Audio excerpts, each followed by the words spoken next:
This is episode 7. This is the official Patreon comic book show with myself, Todd Oxtra, and joined by my faithful sidekick, Charlie Carton. Hello, Patreon. How are we this evening, this morning, or this afternoon, depending on when you're listening? It's good to have you back. Thanks for tuning in. Absolutely. Yes.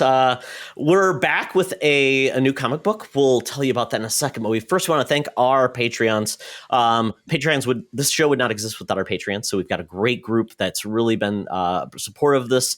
And we got a surprise. We're going to put the next Spinner Rack comic selection out to the group to select what we will be reading and reviewing. So with that, I want to thank Best Bud, Jamie Prinke, BFFs, Sean, Stella, Henry Nias, Missy Merchant, and Andy Milliken. Thank you all for joining us on this ride of comic books, which has been so much fun, as Charlie and I actually are committed to reading more comics. It is, and it's a challenge, because I was telling Todd, I'm like, boy, this keeps me on straight and narrow, because my mind is all blah with all the getting around I get going. So thank God for what if I had to like carry comics around like a book? If I couldn't read them on my tablet, there'd be no chance. Well, Restaurant people hate me because I always walk in with my 2 tablets, the work tablet and the personal tablet, and I'm looking at numbers on my work tablet and reading a comic on my personal tablet because I'm special. Can't you tell? ADHD, the record, it's the formula for success, folks. There you go. Yes. The old days, before trade paperbacks were a modern convenience, because those are a rarity back in the day. You had to get individual issues. If you missed an issue, then you were kind of having to guess what happened, because they always say, well, we'll try to reorder it. Maybe they'll reprint it. Never did. So running around other shops if you live in a town that has more than one shop. And then they always ask you, do you want us to order it for you? I'm like, no, because it never happens. It's too much commitment. Exactly. Yeah. But we're in the golden age of accessibility for almost everything you've got, from just buying comics at your comic book shop, buying trades, buying digital downloads through Amazon Comixology, one of the different sources, and also the subscription of Comixology Unlimited, DC Universe Infinite, and Marvel Unlimited as well. So this comic is available, I think, on Comixology as well as DC Universe Infinite. And actually right now, folks, there is a great deal. 30% off a year of DC Universe Infinite is available. So jump on it. It's a great deal. Yes. Great selection of comics. Assuming that you're listening when we publish this, because I'm sure we don't know quite how long it lasts. So do it now. Absolutely. Tell them Secret Friend sent you. We don't. Maybe we got to hook up with those guys. Get us like a code we can make money off. But if not, read it anyways. Yeah. It brings us pleasure. Please. Yes. Absolutely. Yeah. So with that, without further ado, we're getting into this week's comic book, which is called Batman White Knight. So this is part of a new comic book series. Essentially, start October 4th, 2017. This was had 8 issues in the collection. If you want to read that, which would be great, because I would think it's well worth reading the whole story. Writer Sean Murphy. He's also the artist, which is a rarity. It takes me back to, the John Byrne days. He was the biggest one that I thought of, who was a big writer artist, but I'm sure there are many, but it doesn't pop up that often. Just because, it's so many of these people, it's not like they, back in the old days where they worked in, the Marvel bullpen, where there was an office where people sat around and did stuff. You have a lot of, I'm sure particularly in this digital age, you got people who live all over the country, all over the world, who, much like us podcasters, Todd, what do you think the chances are we'll ever actually meet Mark in person? I mean, you know what I mean? Yeah, but we work together all the time. Exactly. I think to meet Mark, we'd actually have to be like fleeing a zombie apocalypse or something. We need to get to the coast, and that's where we'd go. Right.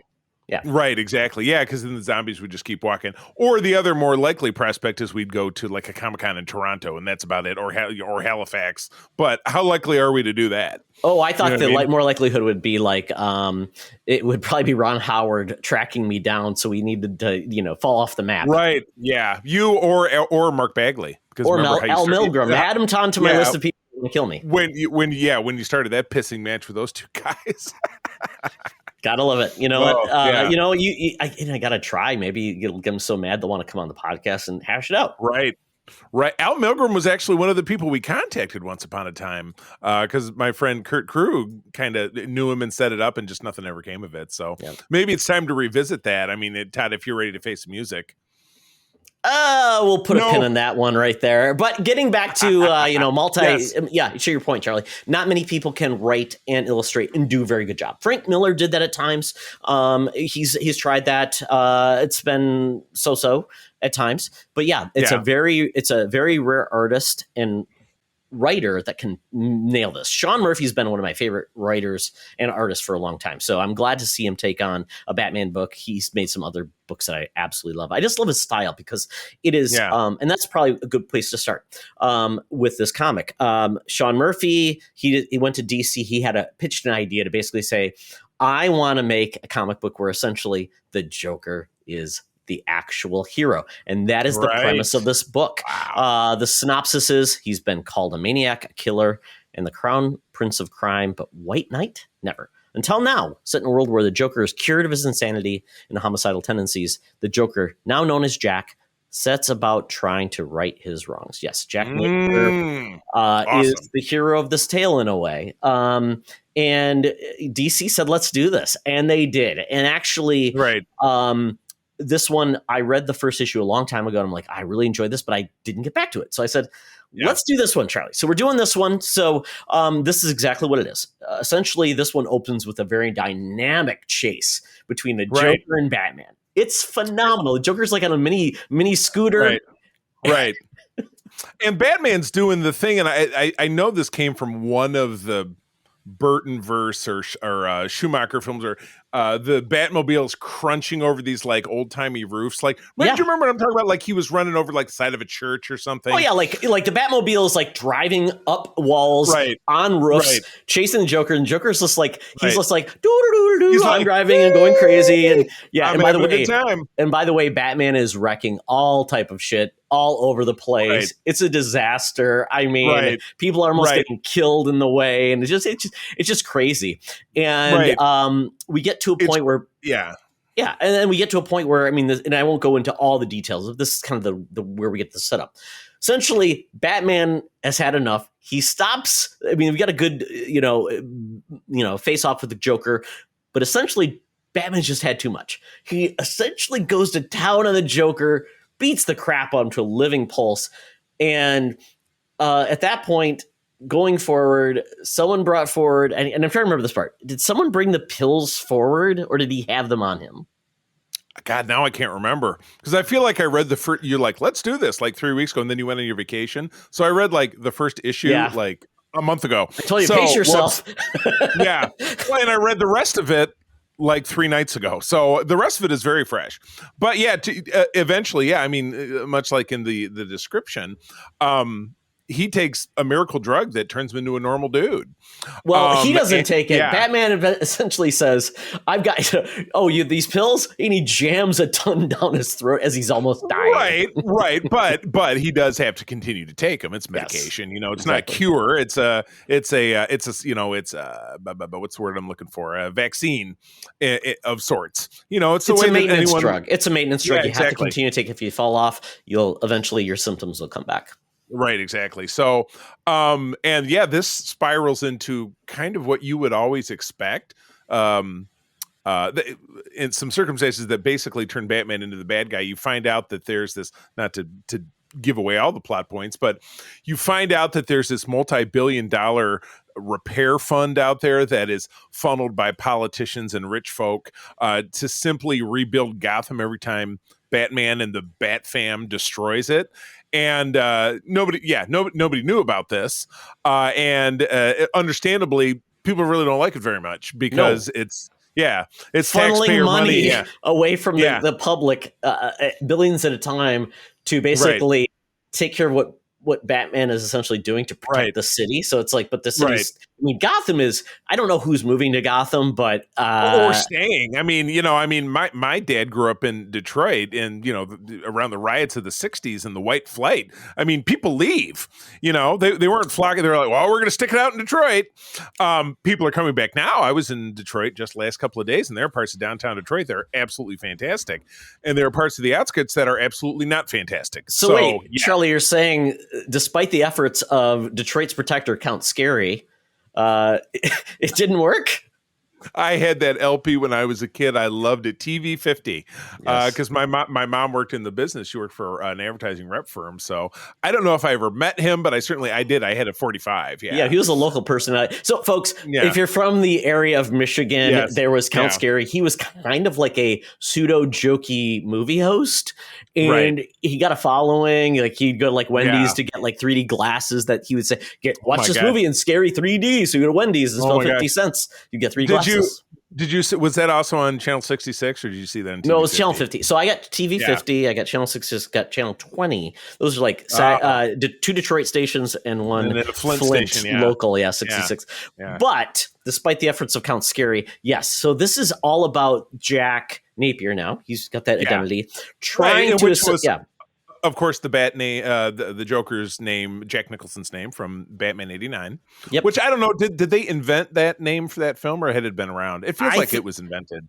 Largely Joker's. There's probably that name has probably come up many times before them. I think Tim Burton brought it in and used it accordingly. But Jack is essentially above. He basically learned how to become a lawyer, free himself, and essentially say.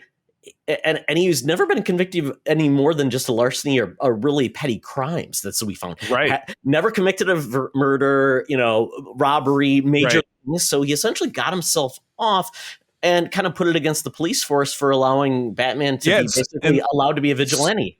And sued him and won. And then with this, he builds this library. And then he also ends up potentially hatching a scheme of some kind. But again, read this. I was impressed. I fully expect, because DC has such a great track record of being successful doing their long form animated pictures, that this is going to be some kind of animated project in some time, because this has now been around 6 or 7 years. So this wouldn't surprise me at all. Say it came out in 17, 18. So I think this would be great as some kind of animated made for it's Max now, not HBO Max. That was another piece of news this week. Mm-hmm. Is that, which I don't know what happened to Cinemax. There could be a thing. They probably own that too.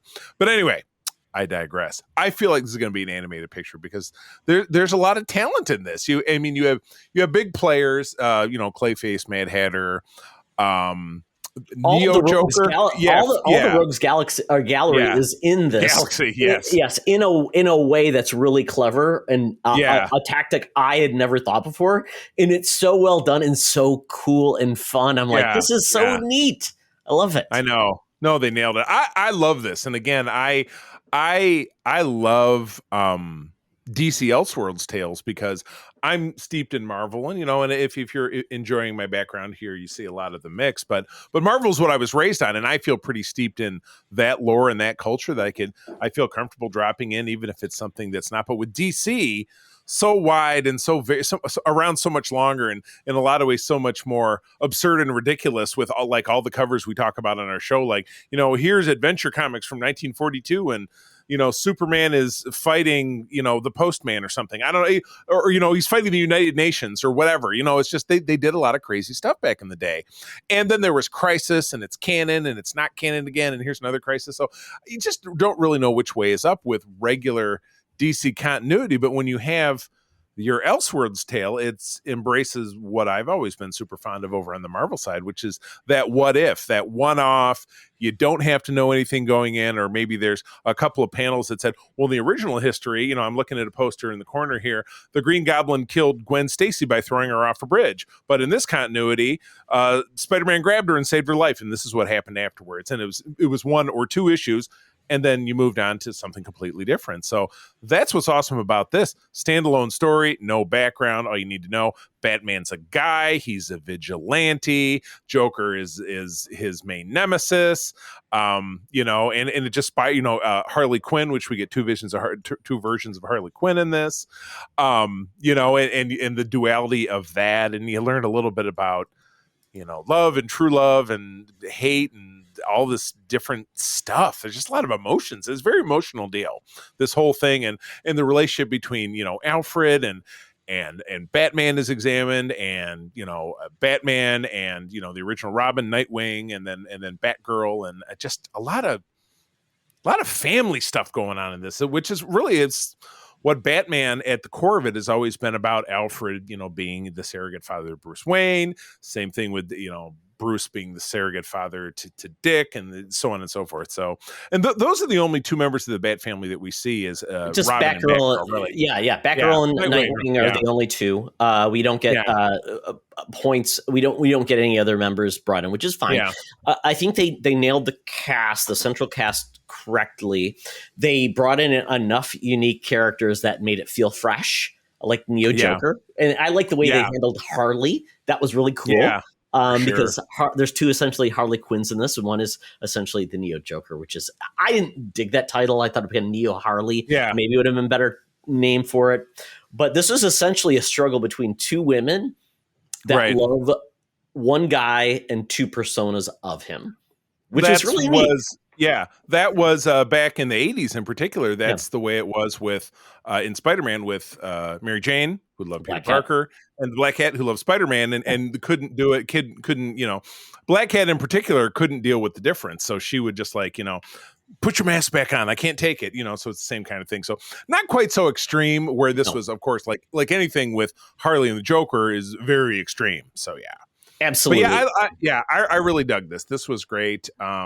It was good to see them tackle like a backport or blackport, as they caused it. As kind of kind of like Watts or Compton or Oakland or any of these cities that are de facto segregation and really addressing how the rich and powerful feel about such things. So it was pretty awesome. I liked it. Yeah, lots of layers of story. I mean, you had essentially dealing with Batman and his past, justifying his means with in the relationship between Jim Gordon and Batman, and kind of like different ways. And it's kind of funny at times. Jack got brought in, kind of like, so there's a better way to do things, and Batman, the struggle there, and the unlikely allies. Of course, you always kind of get that, but also then you did get a mix of a different resolution at the end, which I don't want to spoil as well.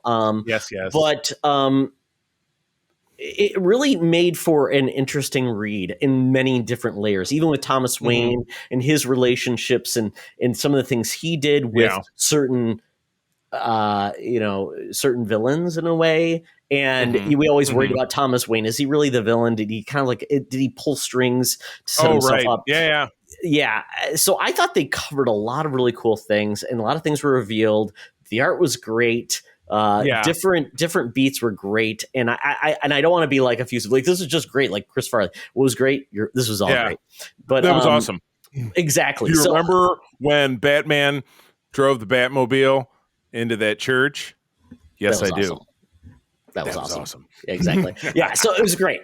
So I really think this is a clever story, well told, a fresh take, which is awesome what you can do with Batman. Like you said, Charlie, Elseworlds really nails this. This is a separate world. I think this might have been originally on the Black Label series of DC, which is like they can do different things. But it's definitely an Elseworlds. It's not in continuity with anything else, which is great because they can tell this type of story they want. And I found out that they actually, as I looked in DC Universe Infinite, there are more stories within this universe. Right. I did see there was a spin-off, a Mr. Freeze spin-off that went out. Were there more than that? A one-off. There's a Harley Quinn. There's actually more of like bringing, and I looked at like just the previews, like Azrael, which came back from like Nightfall, which was Batman's back broken. And he was the stand-in Batman who went nuts. Exactly. Right. So this is kind of cool, taking a lot of those story beats and bringing it into this universe. Very, very cool. Nice. So I mean, very, very happy with this book. I think a lot of people, this could be an entry to Batman because you just have to know a little bit and just enjoy the ride, because it's you got to buckle up in the Batman or the GTO. Or the GOT, what was it? I've got a note here that it was the GTO, the Gotham Terrorist Oppression Unit. Oppression is never a great term. I don't know that you would choose oppression. That's the G. Wouldn't it be the GTO if you tossed a unit in there? So GTOU. The Gato. The cat. Domo Arigato. Yeah. So this, like I said, this book came out almost 6 years ago. So there's more to it, and I'll probably check that out as well to see how it goes. That's kind of cool. But this is what I love about DC. They do things like this. Marvel doesn't always do things like this, and I wish they did. I wish they had a prestige what if. They don't always. They have certain things. I would say like Old Man Logan was a really cool, but that was kind of like in continuity within Wolverine. We get like Marvels. We get like the it used to be the old series. It was like Black and Red, or it was like Mark. Tim Sale, where they did the Tim Sale, the blue, and like Daredevil yellow, colors, Superman green blue, or gray with Hulk. Yeah, so they do it on occasion. I wish they would do it more. Right, for sure. No, I love this. So yeah, top shelf. I didn't realize it was on Comixology. I'm not super fond of the DC Unlimited app because I think the orientation is wacky. It doesn't hold. Of course, you and I we're sharing an account. So if you're reading one, I got to go back. But it doesn't hold the place very well, and you got to scroll. It's just I don't find it. Not that I love. I have the same problem on your app with Marvel Unlimited because I have the same problem. So I think it's regardless what you do. Right. Yes, if you share certain things, you're always going to find. Yeah, if you're going to find a hiccup, but the content is there. You just have to be like. Comixology is probably the worst because when I look at what I have, it's mixed in with like Amazon Kindle now, which is like, don't do that. And you can read the stuff on both apps, which is like, so that's probably, I'm sure, how they're trying to finally kill off Comixology is be like, it's all Kindle now. Jeff Bezos and his rocket to the moon. Boo. Boo. Well, that is it for our episode. So once again, this was Batman White Knight. Check it out. It's available on many different services. Highly recommended. If you want to get back into Batman, this is an excellent place to start. And let us know what you think, because we'd love to hear your thoughts on the comic. If you picked it up, we would highly recommend it. Even if you haven't, just check it out. Just the art is worth it alone. Most def. Cool. All right, friends. Well, that's going to be about it. Todd, where do they find you out there? At Toxtra, at Secret Friends U for Twitter, secretfriendsunite.com, patreon.com/Secret Friends Unite, and our Discord. Yes, all those same things for me, and except for the Todd Oxtra part, I'm at the C3 on Twitter. Spell it out. My lovely wife, April, and I do run the USS Grand Petoskey. That is the Michigan chapter of the International Star Trek Fan Club, one of the biggest in the world. I also head up Region 13 for Starfleet International. That's Michigan and Eastern Canada. So if you're hearing my voice and you're a Trekker, trek me on up. You find us at a website of that name and socials too. So that's it. Patreons, thanks again. As always, sharing is caring, and keep on trucking. Excelsior! This podcast is part of the Secret Friends Unite podcasting network. Visit secretfriendsunite.com for more great shows, articles, news, reviews, and more. Secret Friends Unite podcasts are available on Apple, Google, Spotify, and other podcast services around the world. If you'd like to be part of the conversation, you can join us on Facebook or our new Discord server, or follow at Secret Friends U on Twitter. Please subscribe to Secret Friends Unite on YouTube and visit our merch store at tpublic.com. Just search Secret Friends Unite. Thanks for listening.